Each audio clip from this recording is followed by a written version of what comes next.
Spoiler alert, the ordered mathematical encryption approach is losing ground to advancements in computational capability. In addition to being far too computationally intensive, the operational advantage of pairing of math-based encryption systems and advanced computing on the verge of quantum computing may be tilting in favor of the determined STEM-endowed nation-state adversary. Now a national security and competitiveness challenge, the state of encryption calls for new thinking, innovation, and disruptive action.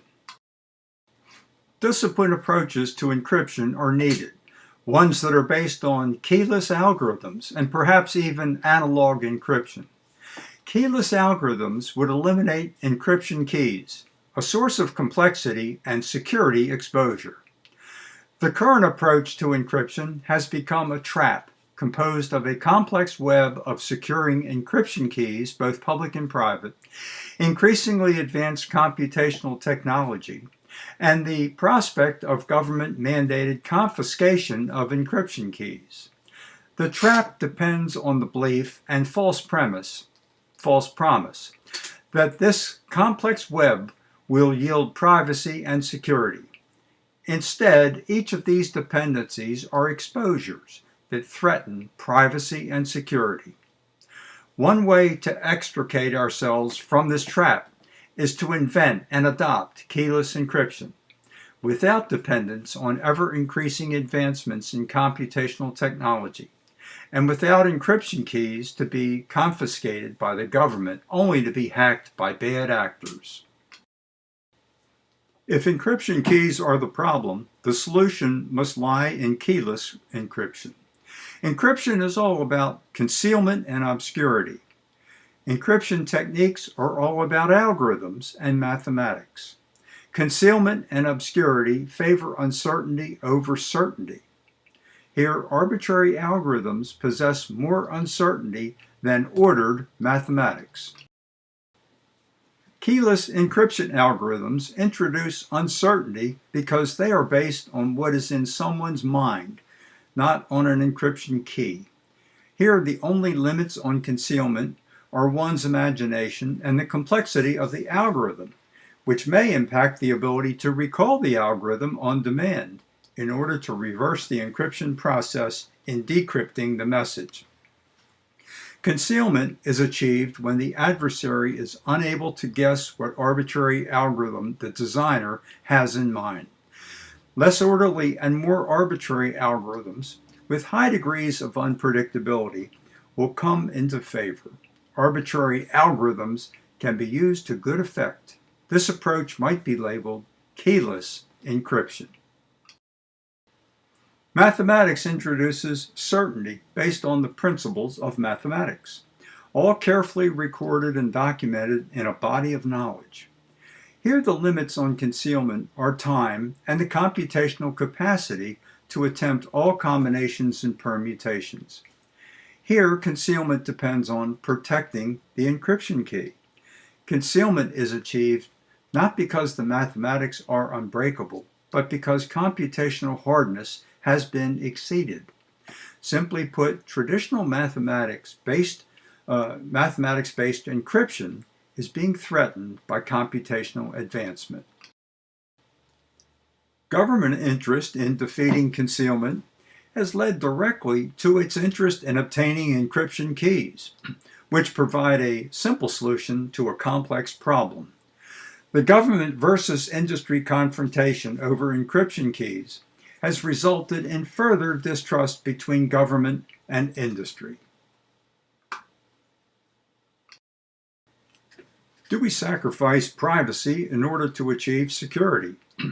For example, are the businesses and the public willing to sacrifice privacy by sharing encryption keys with government, or are government and law enforcement willing to sacrifice access to encrypted data and information? The slow-walking investigation of the Hillary Clinton email and server suggests the politicization of the same federal agencies involved in the data encryption key controversy, where trust in the people and government is lacking. That leaves trust in systems to reliably manage a government data encryption key database, bringing to mind again the OPM attack and the failure of government systems. Encryption without encryption keys would deprive both government and bad actors of a simple solution to a complex problem. What then? Do we sacrifice security in order to retain privacy? Industry and the public object to wholesale sharing of data encryption keys with the government or others. To overcome the objection of wholesale sharing of data encryption keys with the government, law enforcement might single out and identify and present probable cause for viewing particular files an individual has encrypted. The individual, whose privacy revolves around revealing oneself selectively, would be presented with the request by law enforcement to view these files in plain text.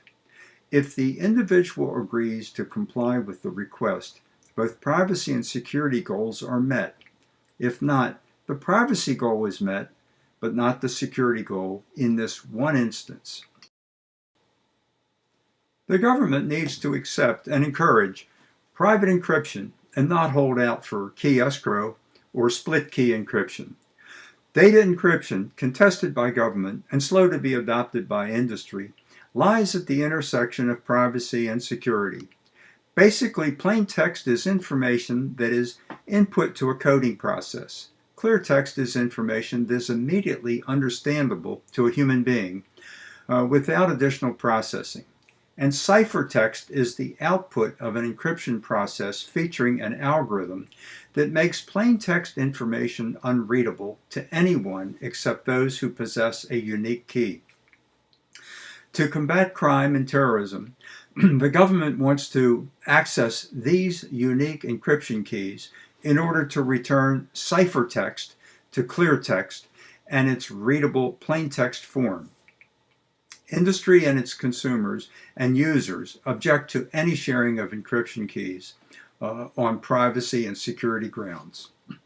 Hampered by straight-line thinking and linear processes, the government has thrown up its hands when it comes to encryption, that is, the decryption of encrypted files in support of law enforcement. Is it a matter of algorithmic knowledge or computational power? Or is it a deeper question of computability and solvability? Where are the JSONs when we need them? If the issue is the key size or the number of bits in the encryption key and the time it would take to brute force all combinations and permutations in search for the encryption key, isn't there a distributed approach that would utilize parallel processing to speed up the process? Why can't a monkey at a keyboard, well, perhaps a million monkeys at a million keyboards, be unleashed to solve the problem? Just why should a very large key size yield an infeasible brute force attack? Must the answer wait for quantum computing and the universal quantum computer? Here is my contact information. I would be happy to receive questions and have discussions with people on this important subject.